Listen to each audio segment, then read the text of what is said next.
Bilang patunay na ang pamahalaan ay bukas, tapat, at nakikinig sa taumbayan, inilunsad kahapon ni Pangulong Ferdinand R. Marcos Jr.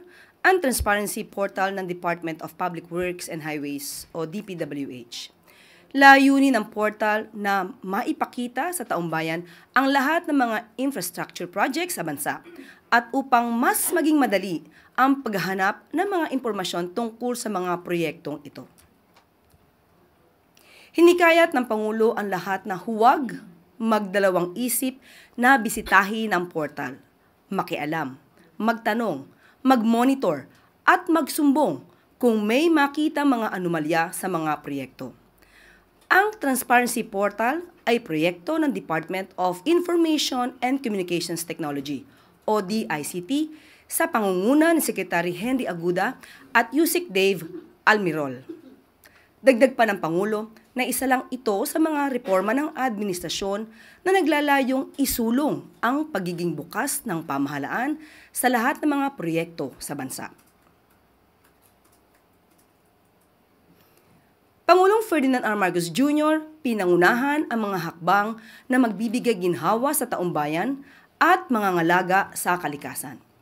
Upang magbigay daan sa mas maginhawang pamumuhay ng bawat Pilipino, pinangunahan kahapon ni Pangulong Marcos Jr. ang inspeksyon ng Ningning 6.55 megawatt project sa Naik, Cavite. Sa kanyang mensahe, binigyan diin ng Pangulo ang kahalagahan na nasabing proyekto dahil sa liwanag na maibibigay nito sa halos 2,000 tahanan sa Pasinaya Homes Prime Central. Inaasahan ding magbibigay ito ng kabuhayan sa mga residente. Matutustusan ang pag-aayos ng bubong ng mga bahay. Mapapanatiling nitong nakasindi ang ilaw sa mga kalsada. Mapapatupad ng maayos ang pamamahala sa basura at magkakaroon ng shared solar facility. Ang kita na magmumula sa nasabing proyekto ay magbibigay din ng iba't ibang uri ng training para sa mga residente. Malaking bahagi rin ito sa pagtahak ng pamahalaang Marcos Jr. sa malinis na landas ng enerhiya, mula fossil fuels hanggang renewable energy. Bilang dagdag, makakatulong ang proyekto na mabawasan ang mahigit 6,000 metric tons ng carbon dioxide emission kada taon, nakatumbas ng halos 1,000 sasakyan na maaalis sa mga kalsada. Pinuri naman ni Pangulong Marcos Jr. ang proyekto dahil sa karangalang binigay nito sa Pilipinas matapos na kilalaning Gold Awardee sa ESG Integration Excellence at Silver naman sa Sustainable Renewable Energy Initiative of the Year for the Asian Power Awards 2025. Para kay Pangulong Marcos Jr., ang nasabing proyekto ay sagisag ng paggamit ng makabagong pamamaraan upang isulong ang teknolohiya habang pinapangalagaan ang kalikasan. Ipinangako naman ng Pangulo na sa taumbayan ang tuloy-tuloy na pagkilos upang tugunan ang lumalalang epekto ng climate change. Hinihikayat din ng Pangulo ang lahat na magtulungan upang makamit ang isang maganda at maliwanag na kinabukasang mamanahin at ipagmamalaki ng mga kabataang Pilipino. Para sa mas malinis na kapaligiran, Pangulong Marcos Jr. tiniyak ang suporta ng pamahalaan sa laban kontra plastic pollution gamit ang makabagong teknolohiya. Malinaw na naghayag ng suporta si Pangulong Ferdinand R. Marcos Jr. sa No-Tech Plastics Initiative ng International Atomic Energy Agency o IAEA na naglalayong apulahin ang epekto ng plastic pollution sa bansa. Sa kanyang talumpati sa ginanap na high-level forum sa Conrad Hotel Manila kahapon, hinirang ni Pangulong Marcos Jr. ang paggamit ng nuclear energy upang gumawa ng durable and commercially viable materials mula sa mga plastic na basura. Ang nasabing proseso na tinawag na Post-Radiation Reactive Extrusion of Plastic Waste Project ay dinevelop ng Philippine Nuclear Research Institute ng DOST sa pakikipagtulungan sa Industrial Technology Development Institute at Envirotech. Bukod dito ay ibinida rin ng Pangulo ang pagtatatag sa Marine Microplastics Monitoring Laboratory ng UP Marine Science Institute at ng kontribusyon nito sa pag-track sa real-time impact ng microplastics sa marine ecosystems. Layunin ng mga nasabing proyekto na gamitin ang teknolohiya upang protektahan ang kalikasan, kalusugan ng mga mamamayan, at isulong ang aktibong partisipasyon ng Pilipinas sa global efforts ng international community para labanan ng plastic pollution. Tunay nga may ipagmamalaki ang husay at dunong ng mga Filipino scientists. Mabuhay po kayo. At maaari na po akong tumanggap ng inyong mga katanungan. Para po sa unang katanungan, Ann Soberano, Bombo Radio.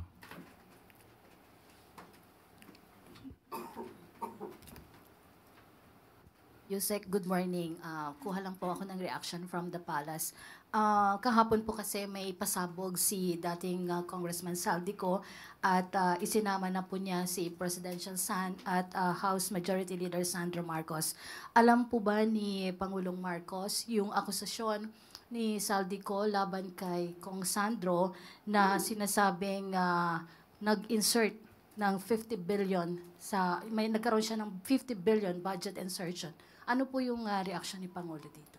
Unang-una po ay nakapagsalita na po at nagpahayag na po ng denial si Congressman Sandro Marcos. Yan daw po ay kasinungalingan ayon sa kanya. At sa atin naman po, bago tayo magbigay ng anumang tugon dyan, mas maganda po siguro na tapusin na muna kung siya man po yung nagsasalita ni Zaldico ang kanyang mga mensahe, ang kanyang mga di umanong mga kwento mula video 1, 2, 3 hanggang video 4 and 5. Madaling nag-iba ang kanyang hairstyle. Kaya tuwing makikita natin at masasabi natin ang mga inconsistencies, maaaring magbago rin siya ng kwento.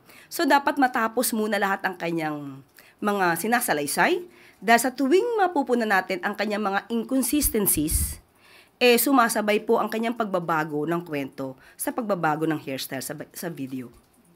Follow up lang, ma'am. Ma'am, may report din po ba ang Palasyo ng Malacanang regarding sa intelligence report na may nakikipag-ugnayan si Saldico sa grupo na gustong pumalit po daw na sa gobyerno ng Marcos? Wala pa po tayong masasabi patungkol dyan. Wala po tayong update at tingnan po natin kung meron pong ganyan mga alingas-ngas. So, ibibigay ko po sa inyo ang update kung meron man. Salamat, Yusek. Thank you. Next is Julie Baisa, 1PH. Morning, Yusek.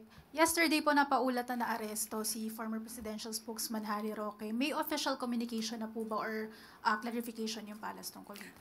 Sa ngayon po, nakausap po natin ang pamunuan po ng DILG at magbibigay na lamang po sila ng update kapag meron na po.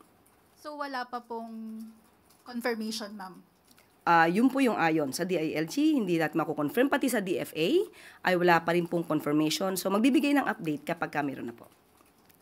Thank you. Ivan Mayrina, GMA News. Sorry ma'am, balikan ko yung tanong ni Ann kanina. Sabi ninyo, kung siya nga po yun, can you elaborate? Are we expressing doubt that that is Zaldico? Sa nakikita po natin ng mga pag-iba-iba ng kanyang mga imahe, hindi mawawala sa isipan kung siya man yun o hindi. But still, sasagot po tayo. At ang nais lang po natin ay tapusin niya ang kanyang salaysay. Kasi tuwing mapupunan natin ang kanyang mga inconsistencies, nababago rin po ang kanyang statements. So makikita niyo po yung mga pabago-bagong statements mula video 1, 2, 3 hanggang 4 and 5. Can you point out some of the inconsistencies you've spotted so far from video 1 to video 4 or 5? Unang-una, hindi niya binanggit sa video 1, 2, ang sinasabing transaksyon ng 2022.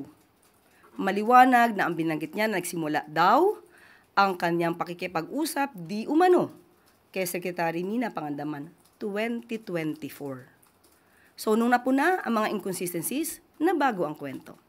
So mas magandang hayaan natin, tapusin niya na muna. Kasi sabi nga natin, tuwing makikita natin ang mga inconsistencies, hindi lang po tayo, pati yung mga ibang mga lawyers, ibang mga eksperto na bumabasa at nadidinig ang kanyang mga sinasabi at napupuna ang inconsistencies, ginagamot nila sa mga susunod na mga videos. Sorry, and what does that have to do with the changes in his appearance, in his hairstyle? Kung isang araw lang tong ginawa, hindi dapat nababago ang itsura. So it means, lumalabas. Iba-ibang araw to ginawa. At malamang ay bumabase sila sa reaksyon ng tao. Sorry, on to my main question. Kahapon po sinagot ni VP Sara Duterte ang tanong kung handa siyang maging Pangulo sakaling magbitiw si Pangulong Marcos. Ang sabi po niya, and I quote, "There is no question about my readiness." Does the President have a message to the Vice President expressing her readiness and willingness to take his place? Handa na po siya maging Pangulo kapag ka po nawala or natanggal ang Pangulo sa pwesto. Tama po ba yon, Sir Ivan? Yun po ba ang sinabi niya? Handa siyang pumalit sa Pangulo kapag ka nagbitiw. Ang tanong din natin sa taong bayan, handa na po ba kayo sa mas marami pang Mary Grace Piatos? Unang-una po, ang Vice Presidente, hindi acceptable, it is not acceptable for a Vice President to anticipate the resignation of the President. Presidente na pinagsisigawan nilang bumaba sa pwesto. This is definitely a form of political destabilization. Pinapahina niya ang public confidence ng tao sa administrasyon. And those words contribute to the climate of uncertainty and crisis. Kung handa siya, makikita po natin, nag-anticipate siya na mawawala ang Pangulo. Yan po ang balak nila. Yan po ang nasa isip nila. At yan po ang ginagawa nila ngayon. Sorry, ma'am. Ito yung mga nakalista ko sa anong tanong. Aside from resignation calls, there are also talks of succession, talks of a transition council, civilian-military junta. Lahat po yan nakaangkla sa pag-question sa fitness to lead ng Pangulo. Direct question, ma'am, is the President fit to lead and is he in control? Tinatanong pa po ba yan? Of course. Nakikita natin ang trabaho ng Pangulo. Araw-araw, hindi humihinto sa pagtatrabaho. Hindi nga po nakakapagbakasyon. At hindi nakakapunta sa beach para mag-swimming. So, sino po ba talaga ang ready na maging leader ng bansa? Walang iba kundi ang Pangulong Marcos Jr. Thank you very much. Thank you. Follow-up question, Eugene Fernandez, IBC 13. Yusek, I would like to have a follow-up question regarding kay Zaldico. Yusek, since na-mention nyo, gusto nyo matapos na muna yung sinasabi ni Zaldico, how important it is for the palace to listen yung lahat ng sasabihin ni Zaldico? Kung nagiging parte po ito ng balita at ito po ay nagiging issue, hindi naman po hindi pwedeng pakinggan ito. Kailangan lahat po na nangyayari sa bansa, basta po verified, pinapakinggan po ito. At kailangan din pong ikonsidera. So, kailangan matapos muna kung anong sinasabi niya. At mas maganda, ayon sa Pangulo, umuwi siya rito. At dito niya, ikwento lahat yung nais niyang ikwento. Dahil kapag nagkukwento ka lang sa likod ng monitor, ang hirap tignan at i-assess ang credibility ng taong nagtatago lang. Thank you, Yusek. Thank you. Next is Marker Sargan, Brigada. Good morning, Yusek. Sa budget deliberation po kahapon ng Senate, nabanggit po or nag-present si Senator Robin Padilla ng isang voice clip na ang sinasabi allegedly, binabanggit po na voice recording nyo daw kausap yung mga vlogger. Baka gusto nyo pong sagutin ito, ma'am. For the satisfaction of Senator Robin Padilla, hindi po ako ang nasa video clip. Dahil sa ating pagkakaalam, itong video na to ay lumabas na noon pa at ibang muka ang pinapakitang binabanggit na madam. Hindi nga po ito kinover ng mainstream media. Dahil lumalabas, ayaw nila maging lihitimong balita ito nang hindi naman nila alam ang source. So, I deny that the person, or kung sino man sa dalawa doon, na it's I who was talking to a certain vlogger. Now, si Senator Robin ay nagpapanukala ng anti-troll farm bill. Maganda ang kanyang adhikain, maganda ang kanyang pinapanukalang batas, troll farm for fake news. Sana maging modelo din po si Senator Robin. Modelo na hindi magpapagamit o magpapabiktima sa troll farm na nagpapakalat ng fake news. Sabi nga po ni Senator Loren kahapon, you should know first your source. And since dininay niyo po na kayo, ma'am, may balak po ba kayong gawing legal na aksyon regarding dito sa audio clip? Hindi nga po natin alam kung saan ang galing. Mas maganda po itanong niyo po sana kay Senator Robin, saan niya po ba nakuha ito? Anong source ito galing? Sa ating pagkakaalam, hindi ito galing sa mainstream. Kung galing ito sa mga troll, obligasyon niya pong magsabi kung saan yung source. Thank you. Next is Ana Bajo, GMA News Online. Morning, ma'am. Ma'am, do we expect more changes in the cabinet amid the ongoing performance review po na sinasabi niyo naman po na regular po siyang ginagawa? Hindi pa po nakakapagbigay ng update sa atin. Sa kasalukuyan, wala pa pong ganun. Wala pa pong muling balasahan.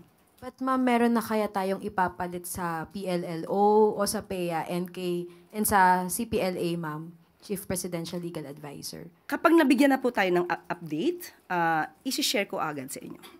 Pero how about ma'am shortlist? Kahit po shortlist. Wala pa nabibigay sa atin. Ma'am, thank you po. Thank you. Next is Ivy Reyes, Billionario.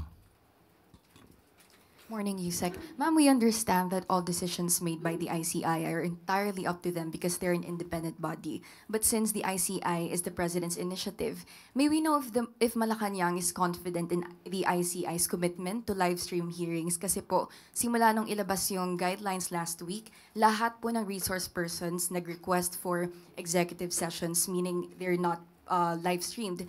And if we would just let resource persons, especially public officials, have their way in participating in these investigations, doesn't that defeat the purpose of transparency? Mahirap pong pangunahan ang mga alituntunin, ang polisiya ng ICI. Okay, this is created, established by the President, but that's the reason why it is called independent commission. Sila po ang magsasagwa ng kanilang mga procedure. At malalaman naman po ng ICI yan kung ano po ang hiling ng tao. At ayon naman sa kanila, may mga legal na basis kung bakit inaalaw nila yung executive sessions. So, mas maganda po na ang katanungan na yan ay sa kanila talaga iba to dahil mas alam nila kung ano ang nagaganap sa hearing nila. Thank you. Next is Chloe Hufana, Business World. Regarding sa cabinet shuffle pa rin, Yusek, is there any truth po na madidissolve ang office ni Secretary Go before? Tinawagan po natin si Secretary Frederick Go at sinabi po niyang madidissolve ang OSAPEA. At muli, anong meron pa? Number 1, bakit? And number 2 po, hindi po ba ito makaka-affect sa mga ongoing trade negotiations such as yung mga FTAs and the tariff po with the US? According to SecGo, ang DTI naman daw po ang siyang nag-handle ng technical and substantial work with regard to trade agreements. So wala naman po maaapektuhan. And considering na galing po si Secretary Go sa OSAPEA at siya din naman po ang magiging secretary ng Department of Finance. So magkakatulungan po yun. And kailan po effective tong pagde-dissolve na ito ng office? Pag dumating na po yung papel, isi-share ko po sa inyo. Within the week? Let's see. Okay. Follow-up question, Ace Romero, Philippine Star. Sec, if that's the case, why did the President even create the office?